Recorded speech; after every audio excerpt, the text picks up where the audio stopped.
Hey everybody, Joe here. Hi, I'm Dee. Hey, this is Maxtan. Hello everybody, this is Phillip. And this is Candid at the Movies. This time we're going to talk about the movie Zootopia that we just saw today. That and who's the star?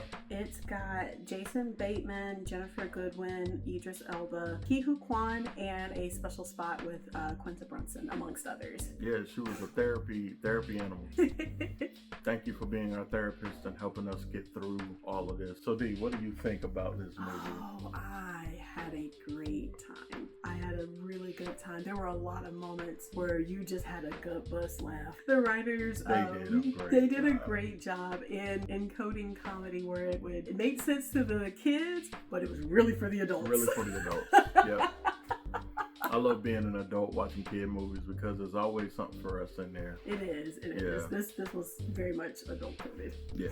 What I didn't know was if you wait to the end of the credits, there's a in memory of Tiny Lister post at the end of it, which shocked me because I didn't know that Tiny had voiced one of the characters in the first one, and they used some archival voice lines from him, got permission from the family to voice him in this one. So yeah, that was a surprise to me. So, rest in peace, Tiny Lister, aka, as the rest of us know him, Debo. Yeah, that was a surprise. And I would highly recommend this to anybody. Highly recommend. This movie is great. Not as preachy as the first one, but still kind of preachy.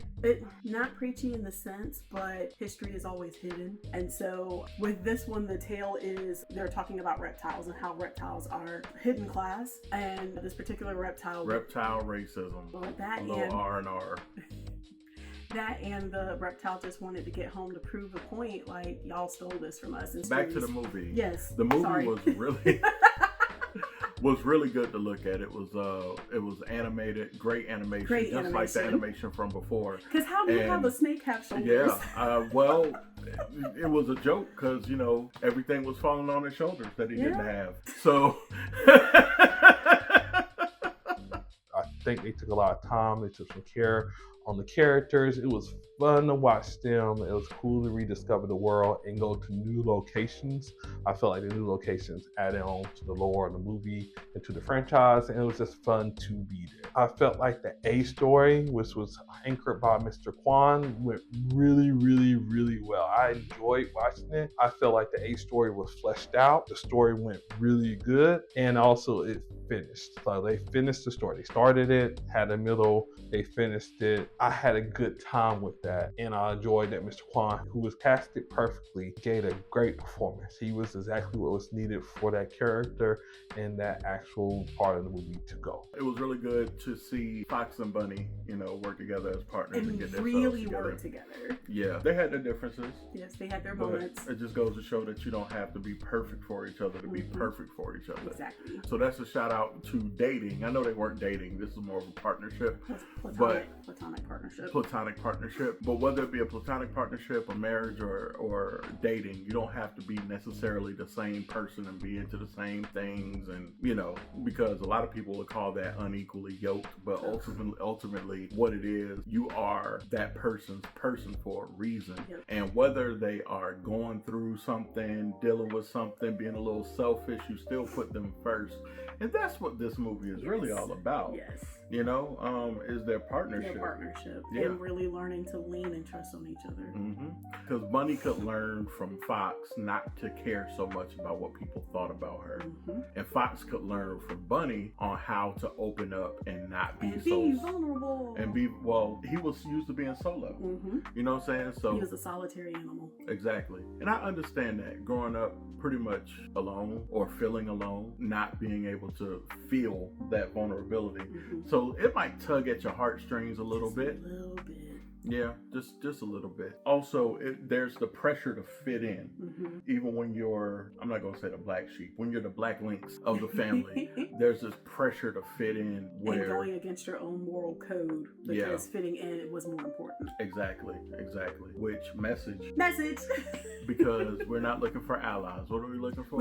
There's a whole phrase for this. We don't need allies because allies will abandon you. We don't need advocates because we can advocate for ourselves. We need accomplices that are willing to get their hands dirty. Get in the mud with me, G. For real. Also, I guess in that universe, being a snake means the same thing that it means in our in our universe. You know what I mean? So when you're a literal snake, people see you as a snake. And that's all that they'll see you as. Yep. When really all you want is to be left alone with your family and You're just trying to get back what's yours. get back what's yours. That's it.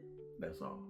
So I did go to it with my whole family. The kids seemed to like it. They seemed to enjoy it very much. From an adult standpoint, I thought it was a fairly decent family film. You know, kept my attention. It seemed to work as a sequel. It was a great plot. Yeah, I enjoyed it. We had a full theater and it was a very mixed crowd. I feel like it was like an equal split of adults and kids in there, and we were all entertained. Our niece went with us as well, and she didn't fall asleep. She didn't fall asleep. She stayed glued to the screen the entire time, even when credits were rolling. She was still bopping along. So yeah, and even that when they play the credits, they did this with the first one too. It ends up with like a concert, and I know Shakira is the Giselle, but the way that they had the shorts on her reminded me of Beyonce. She's the Beyonce. She's the gazelle. Okay. But what would you give this as a score? As a score, I would give this a A double plus. I had a great time with this. I thought you was about to say double A double plus. Double A double plus. I'll give. It's not a battery. It's an A double plus for me as well. But yeah, I think I would rate it a solid B. You know, I think the kids enjoy it. I think the adults, they'll enjoy it. And, it's a good outing for your family. We're just going to leave it at that. A good outing for your family. Overall, what would I give it? I would give it a C+. My wife said a C. My mother-in-law said a C+.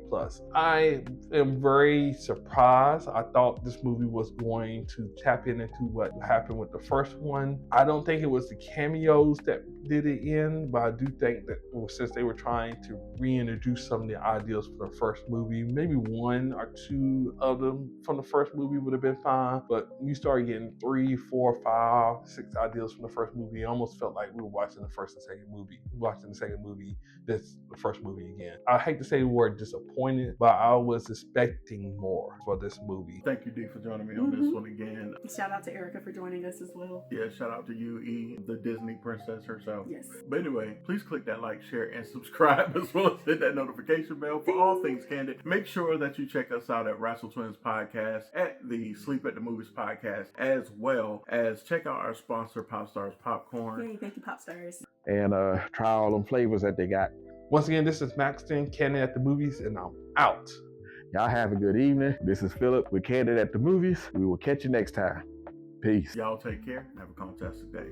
Bye. Peace.